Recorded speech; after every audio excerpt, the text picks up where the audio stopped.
नमस्कार मंडळी आणि हर हर महादेव. आजचा व्हिडिओ मी खास श्रावण सोमवार आणि शिवामूठ याबद्दल करणार आहे. आपल्या महाराष्ट्रामध्ये श्रावण महिना आला की महादेवाची पूजा, अभिषेक, बेलपत्र आणि श्रावणातले सोमवार हे सगळं आपण अगदी श्रद्धेने करत असतो.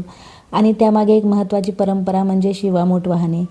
आपल्यापैकी बऱ्याच जणी शिवामूठ वाहतात, पण शिवामूठ नेमकी का वाहतात, कोणती शिवामूठ कोणत्या सोमवारी वाहायची आणि ती वाहताना नेमकं काय म्हणायचं हे सगळ्यांनाच माहिती असेल असं नाही. म्हणून आज मी माझ्या पद्धतीने मला जसं समजलं आणि मी जशी करते आणि आपल्या घरात ज्या पद्धतीने आपण करतो, आपले जुने लोक करत होते तसं तुम्हाला सांगणार आहे. सगळ्यात आधी सकाळी उठून आपली नेहमीची कामं आवरून आंघोळ करून देवाची पूजा करायची.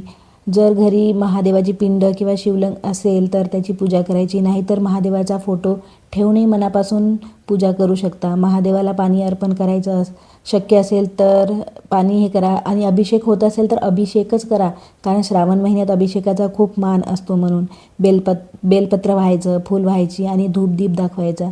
आणि मग येते आपली शिवामूठ. श्रावणातली प्रत्येक सोमवारी वेगवेगळ्या धान्याची शिवामूठ वाहण्याची परंपरा आहे. पहिल्या सोमवारी तांदूळ, दुसऱ्या सोमवारी तीळ, तिसऱ्या सोमवारी मूग, चौथ्या सोमवारी जवस. पण ह्या वर्षी असा योग आला आहे की ह्या वर्षी जवस न वाहता गहू आलेले आहे. आणि 5वा सोमवार आलाच तर परंपरेनुसार त्यामध्ये सातू वाहतात. पण ह्या वर्षी 4च शिवामूठ आहे, तर चौथी शिवामूठ गव्हाची आहे. आता ही शिवामूठ वाहताना एक गोष्ट खूप महत्त्वाची आहे. म्हणजे फक्त धान्य हातात घेऊन महादेवावर सोडायचं नाही, तर महादेवाचं नाव घेत मनात श्रद्धा ठेवून ती अर्पण करायची. आपल्या परंपरेमध्ये शिवामूठ वाहताना अशी प्रार्थना म्हटली जाते: शिवा शिवा महादेवा माझी शिवामूठ, ईश्वरा देवा सासू सासरे, धीर भावजया ननन जावा, भारतारा आवडती आहे ती नावडती कर रे देवा. ही प्रार्थना ऐकायला थोडी म्हणजे जुनीच पद्धतीची आहे, मी पण हेच म्हणते असे. पण त्यामागची भावना खूप साधी आहे. पूर्वी लग्न झाल्यानंतर मुलगी नवीन घरात यायची.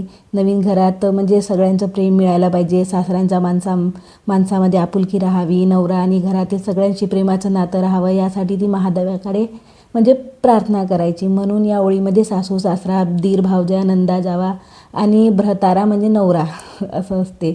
अशा सगळ्याचा उल्लेख येतो. आजच्या काळात आपण ही प्रार्थना आपल्या पद्धतीने करू शकतो.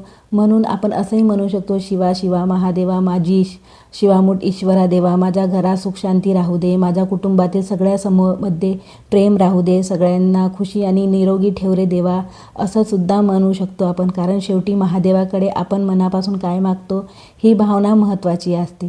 आता शिवामूठ व्हायची कशी? उजव्या हातात त्या दिवसाचं धान्य जे आपण शिवामूठ आहे जितका म्हणजे ज्या शिवामूठची हे आहे त्या दिवशी ते शिवामूठ घ्यायची, महादेवाचं स्मरण करायचं आणि मग हळूहळू मूठ महादेवाला अर्पण करायची.